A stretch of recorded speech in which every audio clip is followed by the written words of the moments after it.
हरे कृष्णा, राधे राधे। मेरे YouTube channel Jaya अमृत कथा में आप सभी का स्वागत है।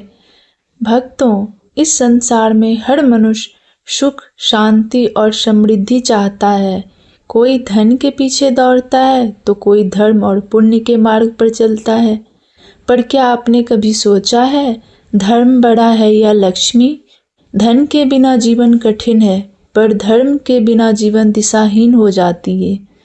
आज की यह कथा केवल एक कहानी नहीं है, यह जीवन का आईना है जो हमें सिखाएगी कि सच्चा धन क्या है और सच्चा धर्म कौन सा है। तो कथा को अंत तक अवश्य सुनिए, क्योंकि अंत में आपका सोचने का नजरिया बदल जाएगा। कहानी सुनाती हूँ। बहुत समय पहले की बात है। भारतवर्ष में धर्मपुर नाम का एक राज्य था। इस राज्य का राजा था राजा धर्मकेतु। राजा धर्मकेतु नाम की तरह ही धर्मपरायण, न्यायप्रिय और प्रजावत्सल थे। राज्य में कोई भूखा नहीं था, कोई अन्याय नहीं होता था। ब्राह्मण, साधु, गरीब सबका सम्मान होता था। पर एक बात थी, राजा का राजकोष हमेशा सीमित रहता था। राज्य बहुत अमीर नहीं था, पर प्रजा संतुष्ट थी। एक दिन राजा अपने महल की छत पर बैठे थे और चंद्रमा को निहार रहे थे। उसी समय राजा के मन में एक गहरा प्रश्न उठा। यदि राज्य में अपार धन आ जाए तो क्या धर्म अपने आप बढ़ जाएगा? या फिर यदि धर्म ही सबसे बड़ा है तो क्या लक्ष्मी स्वयं चलकर आती है? राजा यह सोचकर अशांत हो उठे। उन्होंने सोचा, यह प्रश्न केवल मेरा नहीं, पूरे समाज का है। अगले दिन राजा ने एक विशेष राजसभा बुलाई। सभा में सभी विद्वान, ब्राह्मण, मंत्री, सेनापति, व्यापारी, साधु, संत सभी थे। राजा ने प्रश्न रखा, बताइए, धर्म बड़ा है या लक्ष्मी? सभा में सन्नाटा छा गया। सबसे पहले एक धनी व्यापारी खड़ा हुआ। उसने कहा, महाराज, बिना धन के धर्म कैसे होगा? दान, पूजा, यज्ञ सब लक्ष्मी से ही होते हैं, इसीलिए लक्ष्मी सबसे बड़ी है। कई लोग सिर हिलाने लगे। फिर एक विद्वान ब्राह्मण बोले, महाराज, लक्ष्मी चंचल है, आज है कल नहीं, पर धर्म जन्म जन्मांतर साथ जाता है, इसीलिए धर्म सबसे बड़ा है। सभा फिर दो भागों में बट गई। राजा धर्मकेतु और अधिक उलझ गए। उन्होंने कहा, मुझे तर्क नहीं, सत्य चाहिए, ऐसा सत्य जो जीवन बदल दे। तभी सभा के अंतिम छोर से एक वृद्ध साधु उठे। उनके चेहरे पर अद्भुत तेज था। साधु ने कहा, राजन, इसका उत्तर शब्दों में नहीं, अनुभव में मिलेगा। यदि आप तैयार हो तो स्वयं इस प्रश्न की परीक्षा करें। राजा ने साधु को प्रणाम किया और कहा, मैं तैयार हूँ, चाहे मुझे अपना सिंहासन क्यों न छोड़ना पड़े। सभा में हड़कंप मच गया। अगले ही दिन राजा धर्मकेतु ने राज सिंहासन त्याग दिया। राजा ने राजमुकुट उतारा, राजवस्त्र त्यागे और साधारण वेश धारण किया। प्रजा रोने लगी, मंत्री विनती करने लगे, पर राजा बोले, यदि मुझे सत्य जानना है तो मुझे राजा नहीं, साधक बनना होगा। राजा अकेले वन की ओर चल पड़े। घने जंगल के बीच राजा ने एक छोटी सी कुटिया बनाई। फल फूल खाकर दिन बिताने लगे और रात को ईश्वर का स्मरण करते। कुछ दिन ऐसे ही बीत गए। राजा के मन में शांति थी, पर परीक्षा अभी बाकी थी। एक रात कुटिया के बाहर अद्भुत प्रकाश फैला। राजा चौंक गए। तभी स्वर्ण आभूषणों से सजी एक दिव्य स्त्री प्रकट हुई। राजा समझ गए, यह कोई और नहीं, माता लक्ष्मी थी। माता ने मधुर स्वर में कहा, राजन, मैं आपकी तपस्या से प्रसन्न हूँ, वर मांगिए। माता लक्ष्मी बोली, यदि आप चाहें तो मैं आपको तीनों लोकों का अपार धन दे सकती हूँ। स्वर्ण, रत्न, वैभव सब आपके चरणों में होगा। आप फिर से राजा बनेंगे और पूरा राज्य स्वर्ग बन जाएगा। राजा का मन एक क्षण को डगमगाया।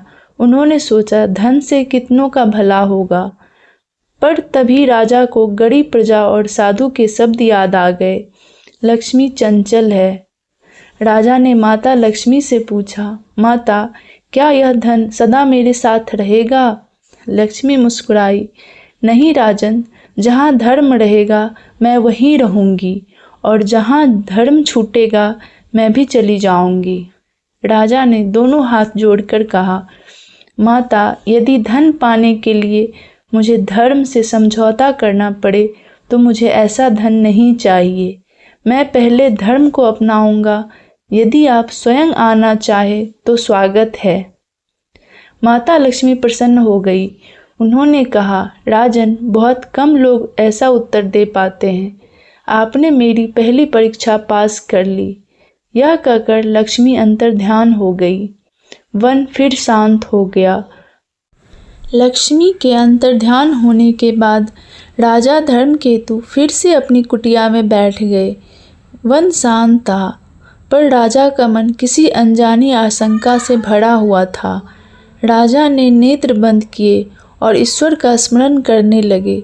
तभी अचानक कुटिया के बाहर किसी के रोने की आवाज़ आई। एक दुर्बल, अत्यंत गरीब बूढ़ा ब्राह्मण कुटिया के सामने गिर पड़ा। कांपती आवाज़ में बोला, बस 3 दिनों से अन्न का दाना नसीब नहीं हुआ। यदि आज भोजन न मिला तो प्राण नहीं बचेंगे। राजा के हृदय में करुणा उमड़ पड़ी।